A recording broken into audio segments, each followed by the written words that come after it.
ប្រកន្លោះពេញខ្លួនបានគឺការប៊ូអើយកូនកូនប្រុសស្រឡាញ់ខានម៉ែរឹកថ្ងៃមួយយូរច្រើនឆ្នាំច្រើនខែកូនប្រុ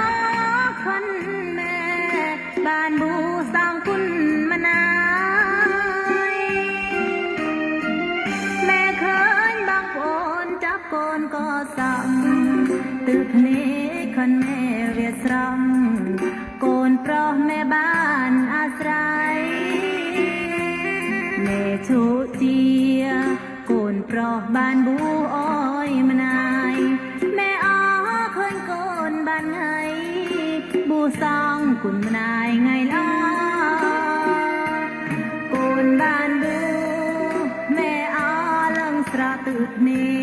កបងប្អូនគីអើគីស្រេហៅភ្លឹងគីស្រែគីហោម៉ែបានស្ដាប់គីហៅភ្លឹងភ្លៀកូនមកទើបភ្នែកខានម៉ែវាហោចេញមក